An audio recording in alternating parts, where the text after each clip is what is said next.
बताए थे किडनी के बारे में। आप बताइए तो किडनी के जो मेन नस होती है जिससे किडनी के अंदर ब्लड पहुंचता है उसको क्या कहते हैं? किडनी का मेन जो नर्व्स होता है जिससे ब्लड किडनी में जाता है, ब्लड को किडनी के अंदर कौन ले जाता है? आंसर, ब्लड को किडनी के अंदर ले जाने वाले नस को क्या कहते हैं?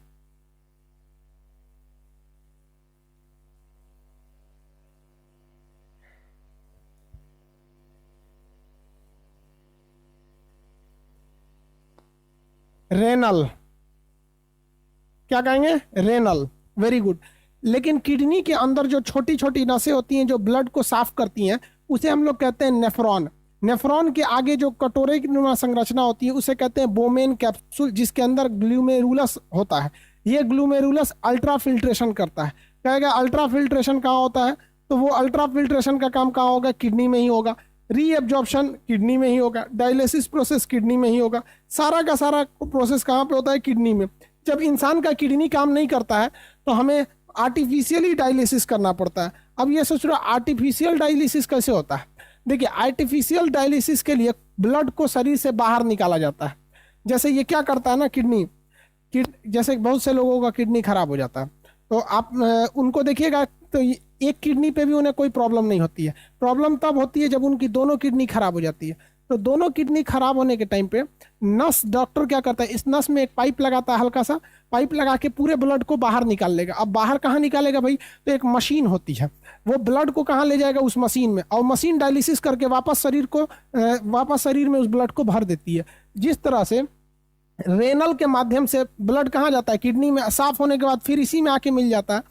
उसी तरह एक डायलिसिस मशीन होती है।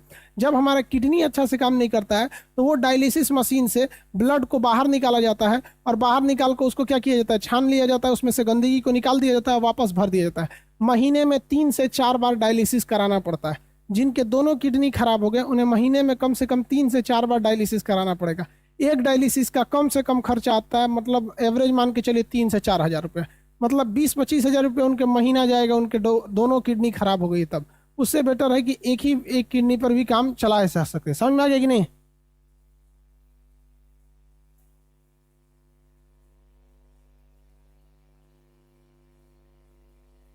किसी को दिक्कत?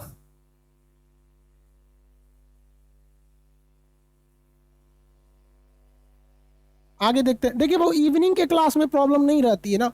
मॉर्निंग के क्लास में जो होता है क्या है कि जितने भी वर्कर होते हैं, जैसे एप्लीकेशन पे आपका भी तो क्लास डिस्टर्ब नहीं होता था मॉर्निंग में। जब से ये स्पीड एंड ये वाला क्वालिटी खराब हुआ है तब से ही प्रॉब्लम आ रही है। वो मॉर्निंग में काम करते हैं लोग तो मॉर्निंग में क्लास थोड़ा सा डिस्टर्ब हो जाता है, तो हम उसको शाम में टाइम में शिफ्ट कर देते हैं। अब यहाँ पे एक प्रॉब्लम समझिए, किडनी में कभी कभी स्टोन जमा हो जाता है। स्टोन, किडनी का जो स्टोन होता है वो कैल्शियम ऑक्जिलेट का बना होता है। ये क्वेश्चन हमेशा पूछेगा, किडनी का स्टोन किस चीज़ का बना होता है? तो कैल्शियम ऑक्जिलेट का। देखिए, किडनी में जो स्टोन होता है वो बहुत ज़्यादा रिस्की नहीं होता है। उसके नॉर्मल दवा आते हैं, आयुर्वेदिक दवाइयाँ भी आती हैं। नींबू और पानी पीने से भी क्या होता है, किडनी में जो लिक्विड जाता है वो उस स्टोन को गला सकता है, क्योंकि ये लिक्विड के मेन रास्ते में है।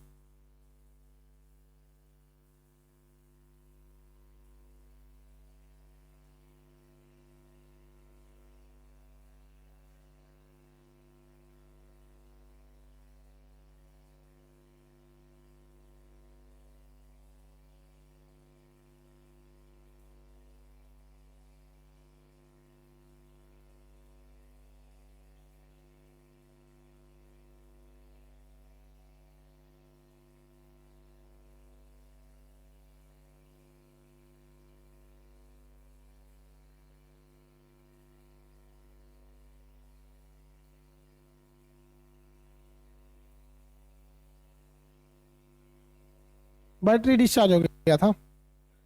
अब आवाज आ रही है ना? बताइए। अब साउंड जा रहा है। किडनी के बाहर की झिल्ली को क्या कहा जाता है? किडनी के बाहर की झिल्ली को क्या कहा जाता है? किडनी के बाहर की झिल्ली प्लूर क्या का? अरे भाई बताओ ना यार, बैटरिया खत्म हो जाता है तो साउंडवा चल जाता है। प्लाज्मा मेम्ब्रेन, एक गधा कहीं का प्लाज्मा मेम्ब्रेन कह रहा है, तो कोशिका के बाहर रहती है। पढ़िला के बाद ना बताता ऐसा तो खींच भरता है। प्लाज्मा मेम्ब्रेन नहीं होता भैया, pleura membrane, pleura membrane, peritoneum. Pleura membrane वो तो कहाँ होता, पेरिटोनियम। प्लूरा मेम्ब्रेन भी एक झिल्ली है, वो फेफड़े वगैरह में प्लूरा मेम्ब्रेन होते हैं सर। तो प्लाज्मा मेम्ब्रेन तो अलग ही हो जाता है। मेरी ओर ध्यान से देखिए, ये हो गया हमारा किडनी। राइट किडनी थोड़ी सी नीचे होती है। किडनी से ब्लड को, किडनी से यूरिन को बाहर निकालने वाली नस को क्या कहते हैं, यूरेटर। यूरेटर यूरिन को कहाँ ले आके जमा करता है, ब्लाडर में। इस ब्लाडर में जमा कर देता है। इस ब्लाडर में जब जमा करता है तो इससे शरीर से बाहर निकालने के लिए यूरेथ्रा का प्रयोग किया जाता है। किसका प्रयोग किया जाता है, यूरेथ्रा का। यूरेथ्रा क्या करेगा, ब्लड को शरीर से ब्लड कह रहे हैं, यूरिन को शरीर के बाहर कर देता है। यूरिन में 95% आपका क्या रहेगा भैया, ये रहता है वाटर। पानी जो पीते हैं वो 95% वाटर रहता है यूरिन में। अब इस यूरिन में सोडियम आयन, पोटेशियम आयन रहता है, हाइड्रोजन आयन रहता है, जिस वजह से यह कैसा हो जाता है, एसिडिक हो जाता है। यह कैसा होता है, एसिडिक हो जाता है। इसका पीएच जो होता है ना, वो वैरी कर जाता है। 4.8 से ये 7.2 तक चला जाता है, वहां तक ये वैरी कर देता है। ये डिपेंड करता है कि वो यूरिन कितने देर तक रोका है, या एज पे भी डिपेंड करता है। बीमारी वगैरह में भी देखते हैं वो यूरिन जांच किया जाता है, ताकि यूरिन से पता चल जाता है। किसी इंसान के शरीर की हालत जांच करनी है तो दो चीज़ जांच कीजिए। पहला आपका उसका यूरिन जांच कर लीजिए, यूरिन, और दूसरा उसका क्या जांच कर लिया, ब्लड जांच कर लीजिए। हो गया, ब्लड जांच कर लेंगे, यही ना हो सकता है। दूसरा क्या, उसी तरह किसी देश का अगर आपको क्या जांच करना है, स्थिति जांच करना है, तो उस देश का सेंसेक्स देख लीजिए कितना है, और निफ्टी देख लीजिए, यानी शेयर देख लीजिए। सेंसेक्स और निफ्टी, जिस तरह से हमारे शरीर का ब्लड जांच और यूरिन जांच से सब पता चल जाता है, उसी तरह सेंसेक्स और निफ्टी से सब पता चल जाता है। इसमें 2% के आसपास में यूरिया होता है। क्या होता है, यूरिया होता है। यूरिया 2% से 2.5% के आसपास यूरिया होता है। तो यूरिया, पेशाब से यूरिया भी बन सकता है। बहुत सारे ऐसे जगह, जैसे नॉर्थ कोरिया एक ऐसा देश है जहाँ खेती के लिए यूरिया की कमी हो गई है, तो वो लोगों ने कहा है कि हर इंसान 1-1 बोतल यूरिन यानी पेशाब उनको देगा। तो वो क्या करेंगे, उनको यूरिया इजीली मिल जाएगा। उस बोतल के पेशाब को अपने फैक्ट्री में ले जाएंगे और पूरा एक जगह इकट्ठा करेंगे, डिस्टिलेशन प्रोसेस से यूरिन अलग कर लेंगे, पानी अलग हो जाएगा, यूरिया बैठ जाएगा, फिर उसको फर्टिलाइजर बना के और उर्वरक के रूप में उसका प्रयोग किया जा सकता है। तो हम लोग जो एक्सक्रेशन करते हैं, वो मेन एक्सक्रेशन यूरिक एसिड का होता है या यूरिया का होता है, ये हमको डिसाइड करना पड़ेगा। हम लोग जो एक्सक्रेशन कर रहे हैं किडनी के माध्यम से, वो यूरिक एसिड है या यूरिया है। पीडीएफ नहीं है, पीडीएफ डाउनलोड डाल देंगे, अभी क्लास के बाद डाल देंगे। तो यूरिक एसिड का होता है या यूरिया का होता है। अब इससे कई क्वेश्चन आते हैं, ध्यान से समझिएगा। पहले एक्सक्रेशन तो कई अलग अलग, हम लोग तो यूरिया करते हैं। किस चीज़ का, यूरिया। बाबू पीडीएफ डाल देंगे सर, क्लास का टाइम यही रहेगा। वो नोटिफिकेशन हम दे देंगे, जैसे ही स्पीड का ऑप्शन आ जाएगा सब कुछ सही हो जाएगा। अब ऑटोमेटिक सारा क्लास अपने समय पे हो जाएगा। नहीं तो अगर स्पीड और इसका ऑप्शन को छोड़ दें ऐसे, तो फिर जो जितने टाइम पे वहीं पे रह जाएगा। स्पीड का जब जब वो एप्लीकेशन पे मेंटेनेंस काम होता है, स्पीड को वापस लाया जाता है। सारे लड़कों का एक ही बार में नहीं गया है, सबको धीरे धीरे करके वहाँ पे दिया जाएगा, इसलिए वो थोड़ा सा डिले कर रहा है।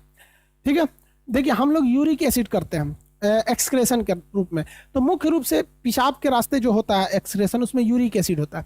अब पेड़ पौधे क्या एक्सक्रेशन करते हैं, पेड़ पौधे भी एक्सक्रेशन करते हैं। पेड़ पौधों के पास भी फालतू पदार्थ होता है, तो पेड़ पौधे उस फालतू पदार्थ को निकालने के लिए भी लाशा का, देखते होंगे गोंद निकलता है। नीम के पेड़ पर ऐसे काटिएगा वहाँ गोंद निकलने, आम के पेड़ पर देखिएगा लाशा निकलने लगता है। तो पेड़ पौधे भी गोंद, लाशा तथा दूध, केला के इस पे, केला उस पे, पपीता के पेड़ पर अगर ऐसे नाखून मारिएगा तो उसमें से दूध निकलने लगता है, वो उसका एक्सक्रेशन का काम करने लगता है सर। तो ये पेड़ पौधों में भी एक्सक्रेशन होता है, ऐसा नहीं कि केवल मानव में ही होता है, पेड़ पौधों में भी एक्सक्रेशन होता है। देखें कि नहीं, क्वेश्चन पूछा हुआ था रेलवे में कि गोंद जो होता है, लाशा, गोंद किस मतलब गोंद के रूप में एक्सक्रेशन से क्वेश्चन पूछा था। तो ये एक्सक्रेशन बताइए, गोंद क्या है, उसका फालतू पदार्थ है। नीम वगैरह का गोंद आता है। पहले जब किताब उताब में फेविकोल नहीं था तो इसी सब चीज से चिपकाया जाता था। कीड़े मकोड़े भी एक्सक्रेशन करते हैं। एक बार क्वेश्चन पूछा था कि कीट में, कीड़े मकोड़े समझते हैं, कीट में एक्सक्रेशन किसके माध्यम से होता है। जैसे हम लोग में एक्सक्रेशन के 5 तरीके थे। फेफड़ा था एक्सक्रेशन करने के लिए, त्वचा था एक्सक्रेशन करने के लिए, बड़ी आंत थी एक्सक्रेशन के लिए, लीवर था और किडनी था। तो हम लोग में तो एक्सक्रेशन के कई चीजें होते हैं, लेकिन कीड़े मकोड़े में केवल एक ही रास्ता होता है एक्सक्रेशन का। जो छोटे कीड़े होते हैं उनमें एक ग्लैंड पाया जाता है, ग्रंथि, जिसे कहते हैं ग्रीन ग्लैंड। कौन सा ग्लैंड? ग्रीन, हरा रंग का ग्रीन ग्लैंड। कलर पे मत जाइएगा, नाम है उसका ग्रीन ग्लैंड। क्वेश्चन ये पूछा हुआ है कि कीड़े मकोड़े उत्सर्जन यानी फालतू पदार्थ को निकालने के लिए किसका प्रयोग करते हैं? तो कीड़े मकोड़े उत्सर्जन के लिए किसका प्रयोग करेंगे? ग्रीन ग्लैंड का प्रयोग करते हैं। किस चीज़ का? ग्रीन ग्लैंड का। तो ये दो चीज़ें हमेशा याद रखिएगा। आपके मटेरियल में लिखा हुआ है, शायद मटेरियल नहीं मिला इसलिए दिक्कत हो रहा है आप लोग को। 140 ग्राम होता है किडनी का वेट। अरे यार लड़के सब भी ना आजकल अजीब सा क्वेश्चन पूछते हैं। अरे कुछ कॉन्सेप्ट वाला क्वेश्चन पूछेंगे तब बताएंगे। सपोज कीजिए एक बार मान के चलिए कोई भी टीचर पढ़ा रहा है, दिमाग से अगर उसी को उतर गया कि किडनी का वेट 140 ग्राम या 150 ग्राम बताना, तो ये कोई बहुत बड़ा का चीज़ तो है नहीं यहाँ पे। तो नॉर्मल चीज़ आप भी पता कर सकते हैं आजकल के ज़माने में। अब हम लोग पढ़ते थे तो सोच रहा ना यूट्यूब था ना गूगल था, कुछ नहीं होता था। गुरु जी बताएंगे ना तो किताब में खोज के रह जाइए। ये बहुत बड़ा क्वेश्चन है। 140 से 150 ग्राम होता है एक का वजन। ठीक है, आगे बढ़ते हैं।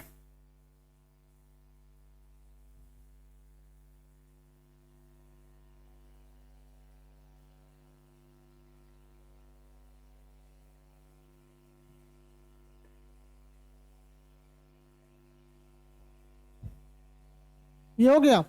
अब इस एक्सक्रेशन से एक ही चीज बच गया, हमसे पूछता है कैटेगरी वाइज। जैसे हम लोग इंसान को अलग अलग कैटेगरी में रखते हैं।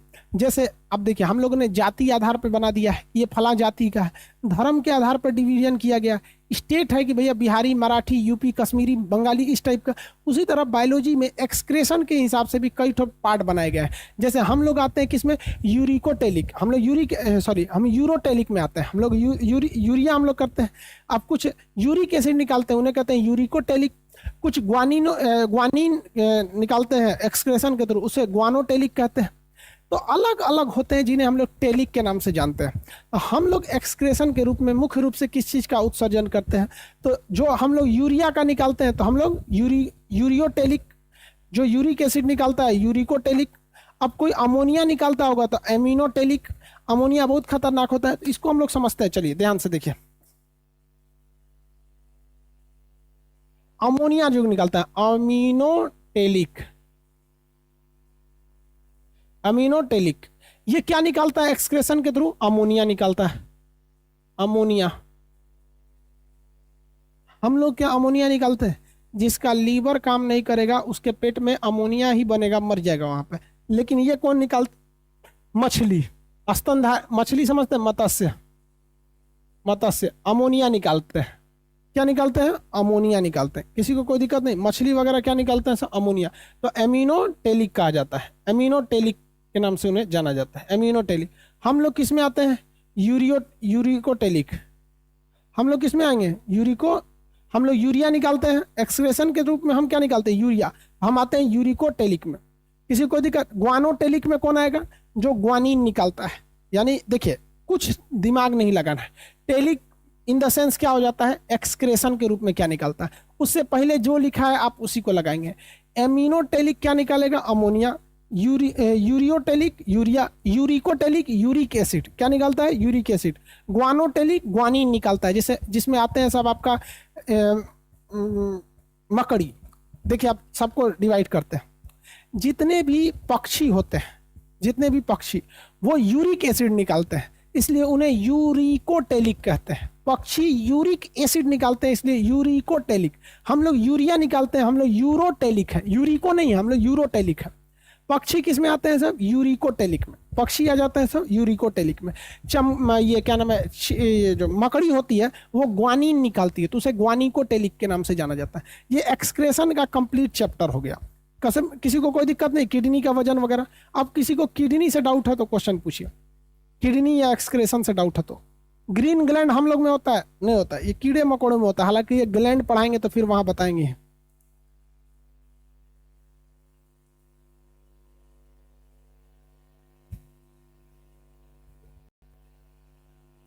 लाइट का प्रॉब्लम हो रहा है। अरे यार ये सब चीज, इसमें कोई प्रॉब्लम है तो बताइए।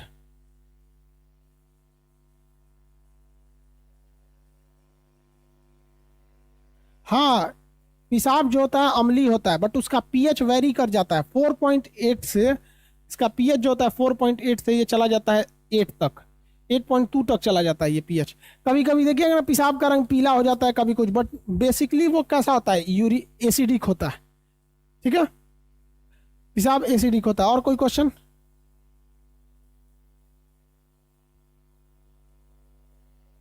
सर किडनी ट्रांसप्लांट क्या होता है? अरे भैया किसी एक का किडनी निकाल लो, मान के चलिए किसी की एक्सीडेंट में मौत हो गई, मुड़िए उड़ गया उसका, तो भैया यहाँ एक्सीडेंट हुआ, सर में मर गया वो, अब उसकी शरीर तो ठीक ठाक है, 24 घंटा के अंदर अगर ले जाइएगा तो किडनी उडनी को निकाल के वो काम लायक बचा लेते हैं लोग, डॉक्टर वगैरह, तो वो आपको लगा देगा। नहीं तो आपके किसी रिश्तेदार में से किडनी निकाल के उसमें लगा दीजिए, हो जाएगा।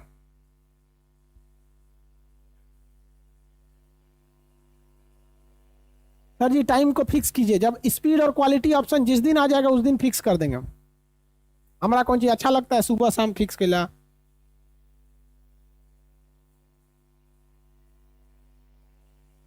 सर रीऑब्जॉर्प्शन क्या होता है? आप कल क्लास नहीं किए थे?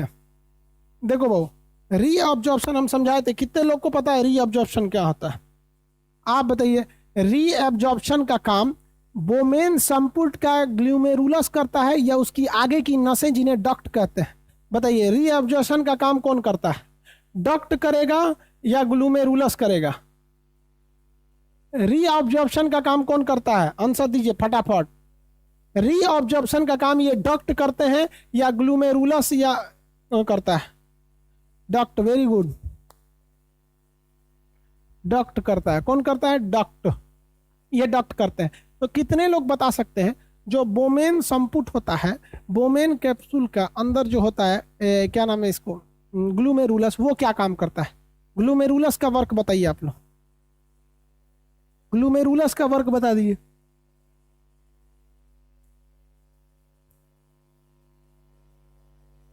अल्ट्रा फिल्ट्रेशन, अल्ट्रा एब्जॉर्प्शन नहीं यार, ultra filtration, ultra filtration. Question बताइए तो, किडनी का बाहरी भाग ये क्या कहलाता है? हम बाहरी झिल्ली नहीं कह रहे हैं जी, बाहरी भाग कह रहे हैं। किडनी का बाहरी भाग ये क्या कहलाएगा?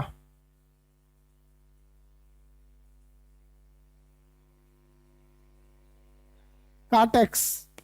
किडनी के अंदर वाला भाग क्या कहलाता है? ये पिरामिड के शेप का ये किडनी के अंदर का भाग क्या कहलाता है?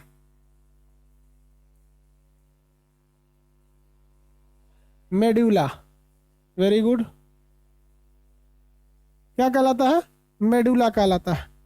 कितने लोग बता सकते हैं कि किडनी का वह हिस्सा जहां से किडनी अंदर की ओर प्रवेश करने के लिए घूम रही होती है, उस एरिया को क्या कहते हैं? ये वाला, ये एरिया क्या कहलाता है जो ये धंसा हुआ है? ये एरिया जो अंदर हल्का सा कर्व हुआ है उसे हाइलम, हाइलम कहते हैं। उसको हम लोग हाइलम के नाम से जानते हैं। चलिए बढ़िया। ये डक्ट क्या कहलाती है? ये रेनल कहलाती है, रेनल। और इसके अंदर मिलेगा आपका क्या चीज भैया? नेफ्रॉन। किडनी में कितनी नेफ्रॉन होते हैं? किडनी में कितने नेफ्रॉन होते हैं भाई? किडनी में नेफ्रॉन कितने होते हैं? हाँ 3 लाख से ज्यादा, लगभग 3 लाख। किडनी खत्म, किसी को कोई दिक्कत है?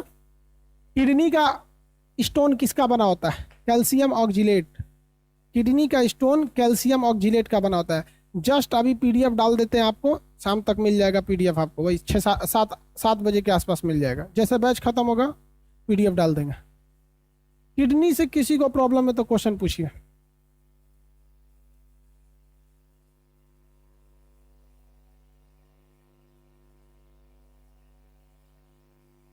कैल्शियम ऑक्जिलेट का होता है, ठीक है। कोई किसी को डाउट है एक्सक्रेटरी सिस्टम से तो क्वेश्चन पूछिए, नहीं तो अब हम नर्वस सिस्टम खोपड़िया पढ़ाने जा रहे हैं। खोपड़िया के बाद ग्लैंड पढ़ाएंगे, ग्लैंड के बाद रिप्रोडक्शन, उसके बाद बीमारी सीमारी, उसका जूलॉजी खत्म।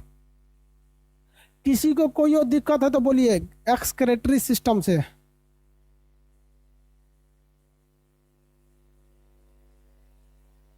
स्टोन कैसे बनता है? कैल्शियम और ऑक्जेलिक एसिड खूब रहेगा आपके बॉडी में, क्रिया करके कैल्शियम ऑक्जिलेट बना देगा, वो टाइट हो जाता है, उसी को कहते हैं कैल्शियम ऑक्जिलेट, स्टोन हो जाता है। अब टाइट होने की वजह से वो पत्थर की तरह हो जाता है टाइट। अब कोई झुकेंगे तो गड़ने लगेगा, दर्द करेगा। अब कोई भी चीज अंदर से गड़ता है तो बहुत भयानक दर्द करता है, जैसे जूता के अंदर का कंकड़ बहुत भयानक दर्द करता है, जबकि सड़क का कंकड़ उतना दर्द नहीं करता है। तो भैया लीवर, लीवर पढ़िए कहाँ की है? लीवर पढ़ना है ग्लैंड चैप्टर में, इस चैप्टर में नहीं। इस चैप्टर में ना आपको स्किन पढ़ाए ना ग्लैंड, ये सब चीज पढ़ाएंगे आपको ग्लैंड में, स्किन पढ़ाएंगे सेंस ऑर्गन में।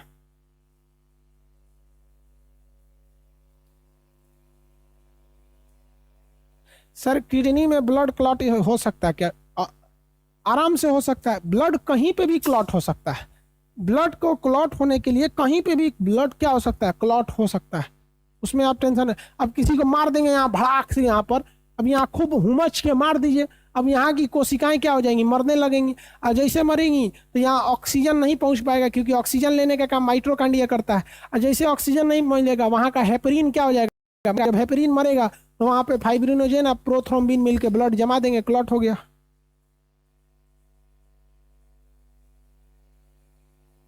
चलो भैया अगला चैप्टर स्टार्ट करते हैं, ब्रेन। ब्रेन या न्यूरॉन। देखिए अब्दुल कलाम साहब का ब्रेन बहुत तगड़ा था। सबका ब्रेन सेम होता है, ब्रेन जो होता है सबका सेम होता है, बट उसका यूज कितना करते हैं ये डिपेंड करता है। ब्रेन, खोपड़ी, इसके कई हिस्से होते हैं भाई इस ब्रेन के। तुम कोई महिला लग रही है?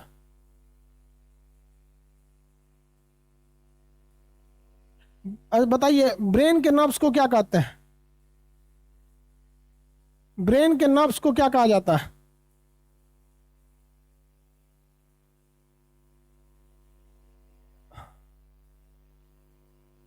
न्यूरॉन कहा जाता है।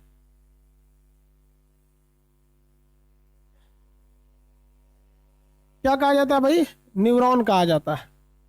चलिए अब ब्रेन चैप्टर ध्यान से समझते हैं। ये है खोपड़ी, ये है खोपड़िया, ब्रेन। इसको हम जो चैप्टर में पढ़ते हैं उस चैप्टर का नाम है नर्वस सिस्टम।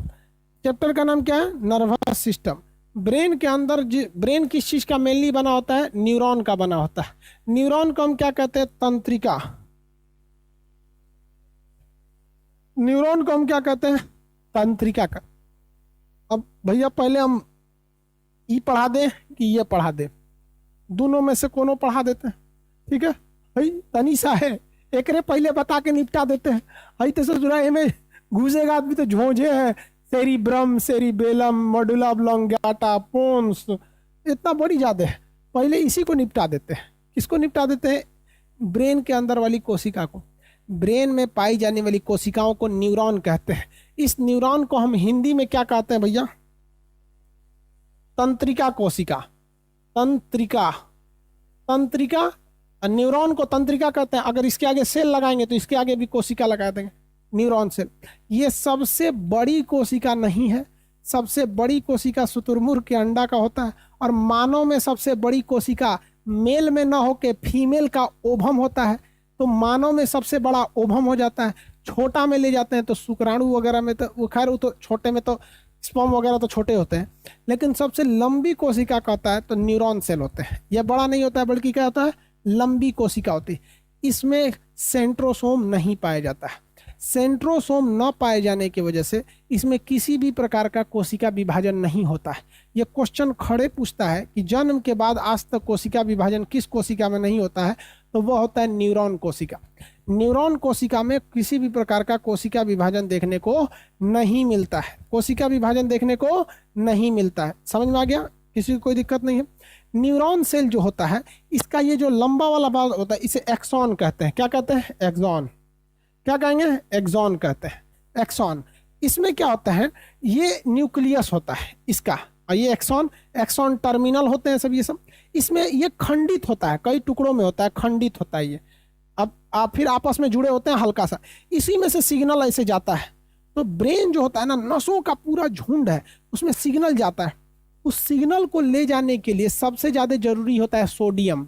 इसमें ब्रेन में सिग्नल ले जाने के लिए सबसे ज़्यादा जरूरी क्या होता है? सोडियम।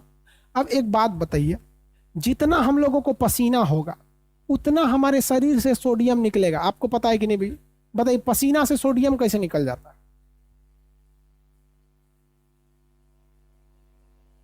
बताइए भाई, पसीना से सोडियम कैसे निकल जाता है?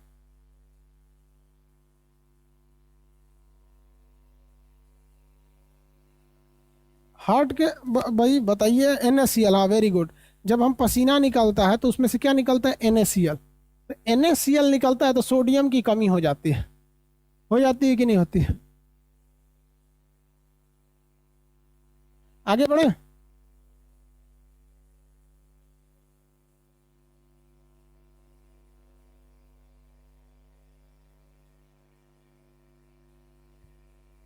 किसी को कोई दिक्कत नहीं ना?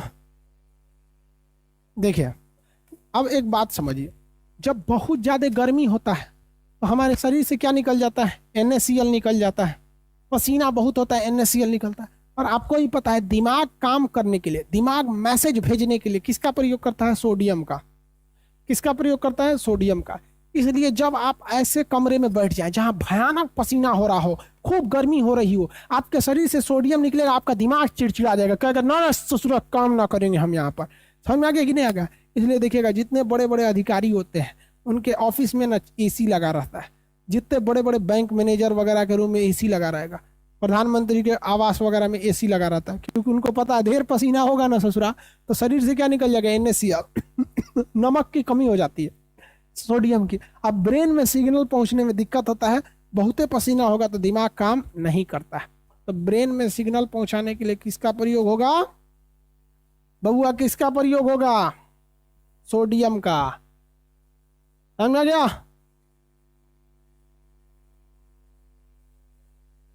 देखो, इसमें विभाजन होता है? नहीं हो सकता। इसमें विभाजन नहीं हो सकता। अब यहाँ देखिए, ये है हमारा ब्रेन। इस ब्रेन जो होती है, इसके बाहर एक झिल्ली होती है। इस झिल्ली को हम कहते हैं मेनिंजॉइट। इस झिल्ली को क्या कहते हैं? मेनिंजॉइट।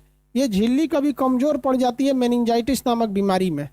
ये एक थैली में बंद रहता है ब्रेन, उसे हम क्या कहते हैं? मेनिंजॉइट। और इसको बाहर से सुरक्षा देने का काम कौन करता है? तो इसे बाहर से सुरक्षा देने का काम करता है क्रेनियम नामक हड्डी। बताइए, क्रेनियम में कुल कितने हड्डी होते हैं? ये बताइए। क्रेनियम में कुल 8 हड्डी होते हैं। ये कपार जो होता है, कपाल, इसमें कुल कितने हड्डी? 8 हड्डी होते हैं। क्रेनियम में हड्डी की संख्या 8 होती है। अब इसके अंदर जो दिमाग होता है, भेजा, ये भेजा जो होता है वो एक झिल्ली से ढका होता है। उस झिल्ली को हम क्या कहते हैं? उस झिल्ली को कहते हैं हम लोग मेनिंजॉइट। मेनिंजाइटिस नामक बीमारी में ये झिल्ली गड़बड़ा जाती है। और अगर ये झिल्ली गड़बड़ाई तो इसके अंदर छोटी छोटी छोटी छोटी मात्रा में क्या है सब भैया? इसके अंदर छोटे छोटे छोटे छोटे छोटे ये है न्यूरॉन। अब आपको भी पता है कि ब्रेन बना होता है न्यूरॉन सेल से। ब्रेन बना होता है न्यूरॉन सेल से। और न्यूरॉन कोशिका में सेंट्रोसोम होता नहीं है, इसलिए अगर गलती से भी वो टूट गया तो जुटेगा नहीं। अगर गलती से भी वो टूट गया तो जुटेगा नहीं। इसलिए अगर कोई आपको ब्रेन पे मारा एक लाठी और केवल ऊपर का चमड़ा टूटा या ऊपर की हड्डी टूटी, जिसे हम क्रेनियम कहते हैं, तब तो ठीक है। और कहीं जो हुमच के मार दिया और हड्डियाँ दरक गया, हड्डियाँ टूट गया, और वह चोट कहाँ पे पहुंच गया? मेनिंजाइट पर या फिर ब्रेन में, तो आपका मरना लगभग लगभग तय है। क्योंकि ब्रेन के अंदर किसी भी तरह का सुधार नहीं होता है, उसमें किसी भी प्रकार का कोशिका विभाजन नहीं होता है। बचपन वाली कोशिका ही लंबी हो जाती है, वो टूट कर नई कोशिकाओं में निर्माण नहीं हो पाती है, नया विभाजन नहीं हो पाता है, सेल डिवीजन उसमें नहीं हो पाता है। इसलिए जो खराब हो गया खराब। अब आपको मार देगा हुमच के ऐसे तो पगले रह जाइएगा। तेरे नाम मूवी देखे, वो में ले जाकर ससुर दीवलवा में लड़ा देता है, ट्रेनवा में होके हुमच हुमच के लड़ा देता है। जहाँ लड़ा दिया बस उसका दिमाग सही नहीं हो सकता, क्योंकि सेंट्रोसोम में भी, इसमें सेंट्रोसोम नहीं होता है। गजनी मूवी में उस ससुर होके हुमच के बड़का हथौड़ा से खोपड़िए तूर देता है, और जब खोपड़िया तूर देता है तो उसके अंदर का न्यूरॉन सेल 2-4 को टूट गया। अब न्यूरॉन सेल अगर जो टूट गया, अब वो ठीक नहीं हो सकता।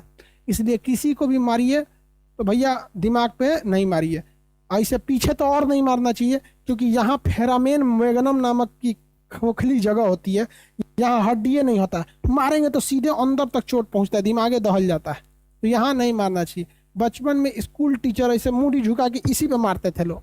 हमारे मैथ के टीचर तो और हो, अब उनको हमको क्या समझ में आया। अब आप लोग भी किसी को ऐसे नहीं मार दीजिएगा, आपको कोई मारे तो ब्रेन बचाइएगा। इसीलिए पुलिस कहती है कि हेलमेट पहन ससुरा, नहीं तो ते कचराएगा तो बच नहीं पाएगा। बाकी कुछ पहने चाहे नहीं पहुंचे, हेलमेट पहन, क्योंकि ये फूट गया तो सही नहीं हो सकता। समझ में आ गया? लोहा के रॉड से मार दिया था। किसी कोई दिक्कत?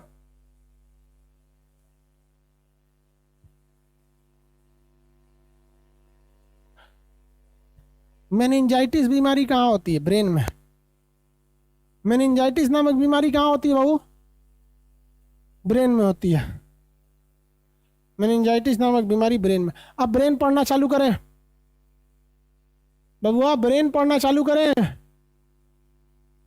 ये है ब्रेन। अभी तो हम बाहर बाहर पढ़े, इसके अंदर क्या मिलेगा? Neuron cell. देखो ब्रेन के कुल कितने हिस्से?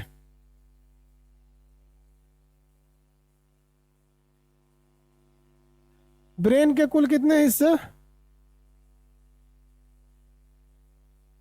3। सबसे पहला अग्र मस्तिष्क, मतलब जो आगे का हिस्सा।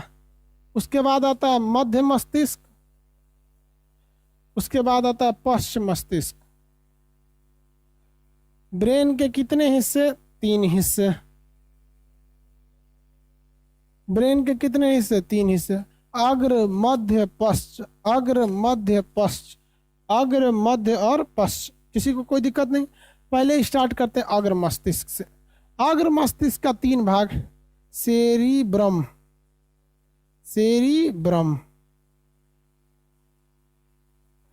Thalamus, hypothalamus, hypothalamus. उसी तरह इसका होता है कार्पोरा पेंडिकल, इसका भी होता है मेडुला ऑब्लांगाटा, सेरिबेलम। तो पहले हम अग्र वाला ही देखते हैं। दिमाग का कितने भाग बाबू? 3। याद रखिए दिमाग के 3 भाग। आगे का मेन फ्रंटल, मिडिल, और ये बैक वाला होता है पश्च मस्तिष्क। अग्र मस्तिष्क यानी जो दिमाग का आगे का भाग होता है, ये वाला, ये देख रहे हैं अग्र मस्तिष्क, ये दिमाग का अगला वाला भाग है यहाँ पर। इसमें ये सबसे मुख्य भाग होता है सेरिब्रम। दिमाग का 66% भाग कौन होता है? सेरिब्रम, यानी 2/3। दिमाग का 66 यानी लगभग 70% भाग अकेले कौन होता है? 70% भाग अकेले ही, 70% भाग अकेले ही सेरिब्रम होता है। यानी दिमाग का सबसे बड़ा भाग सेरिब्रम होता है। यही हमारे शरीर का मेमोरी कार्ड है। हमारे ब्रेन का मेमोरी कार्ड कौन है? सेरिब्रम है। ये मेमोरी कार्ड है, यही हमको याद रखता है। आप में से जिसका सेरिब्रम तगड़ा होगा वो कोई भी चीज़ 2-3 बार पढ़ लेता होगा तो याद हो जाता होगा। और किसी किसी का बड़ी भुलक्कड़ होता है, उस ससुरा कहाँ चाबी रख ले भुला जाएगा, मोबाइल कहाँ रख ले भुला जाएगा, उसका दिमाग वो जल्दी काम नहीं करता है। तो याददाश्त यानी मेमोरी कार्ड किस पर डिपेंड करता है? सेरिब्रम पर। और जिसका मेमोरी कार्ड अच्छा रहेगी उसके अंदर न जिज्ञासा बहुत ज़्यादा होगी, सीखने की ललक बहुत ज़्यादा होगी। देखेंगे उस ससुरा पढ़ने बैठेगा तो 6-6, 7-7 घंटा पढ़ते ही रह जाएगा, क्योंकि मेमोरी की खासियत होती है जितना जल्दी डाउनलोड होगा उतने जल्दी नया फाइल को और मांगेगा, लाओ लाओ। और ससुरा डाउनलोड नहीं है, बीच में हुए लटका लेते, कहेगा छोड़ ससुरा तुम्हें। तो आपका दिमाग IQ नहीं कहते यार, इसका IQ लेवल बहुत तेज है, इंटेलिजेंट है, कुछ इंटेलिजेंट नहीं, उसका सेरिब्रम तगड़ा है, सेरिब्रम तगड़ा है। समझ में आया कि नहीं आ गया? किसी को दिक्कत? आगे बढ़े। मेरे में ज्यादा है कि कम है?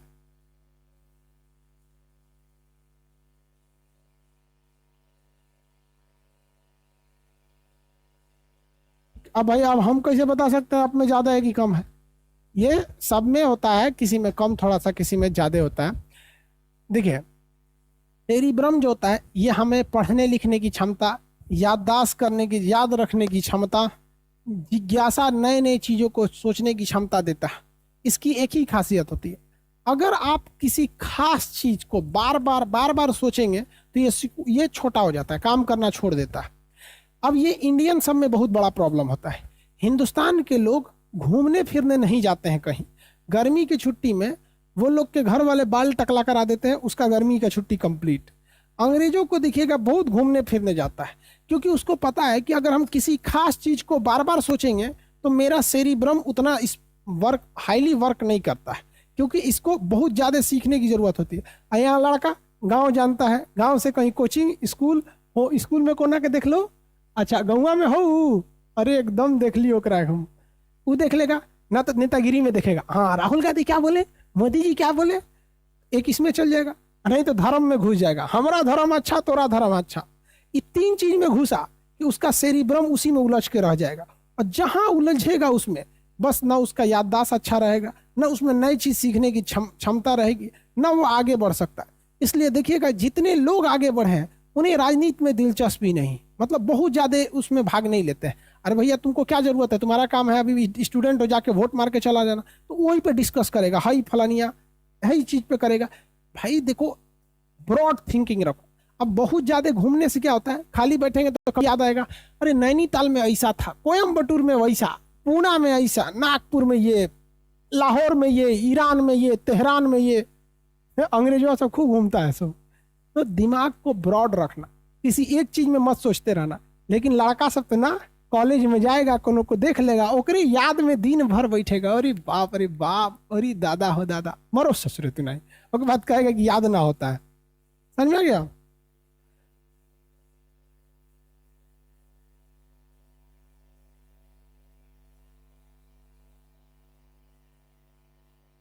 आगे बढ़े।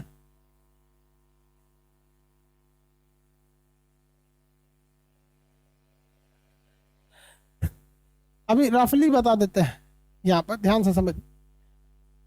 मेमोरी कार्ड पूरा आपके बॉडी का किसके पास है? सेरिब्रम के पास है। आपके बॉडी का टोटल मेमोरी कार्ड किसके पास है? सेरिब्रम के पास है।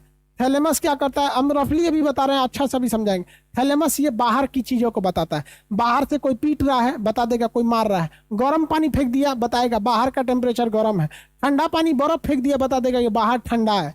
तो बाहर गर्मी है, बाहर ठंडा है, बाहर से कोई पीटा है, तो ये बाहरी चीज को बताता है कि यहाँ ये हो रहा है। कौन? थैलेमस। हाइपोथैलेमस ये शरीर के अंदर बताता है, ठंडा लगेगा अंदर तो कहेगा पेशाब मत हो, मतलब ऐसे पेशाब हो जाओ, गर्मी लगेगा तो पसीना हो जाओ। देखिएगा ठंडी के दिन में पेशाब बहुत ज्यादा होता है, गर्मी के दिन में पसीना। तो बॉडी के अंदर का टेम्परेचर वगैरह ये करता है हाइपोथैलेमस। प्यास लगेगा, हाइपोथैलेमस। किसी को देख के गुस्सा आएगा अंदर से, हाइपोथैलेमस। प्यार आएगा, हाइपोथैलेमस। देख के बीख पड़ेगा, हाइपोथैलेमस। भूख लगेगा, हाइपोथैलेमस। अंदर से सोने की इच्छा करेगा, नींद सो जाते हैं, हाइपोथैलेमस। ये जितना अंदर से चीज होता है वो सब क्या करता है? हाइपोथैलेमस करता है। तो ये सारी चीजें होते हैं सेरिब्रम के। ये अभी रफली बता रहे हैं आपको, अभी डिटेल से ऊपर ऊपर थोड़ा सा समझा देते हैं। समझ में आ गया?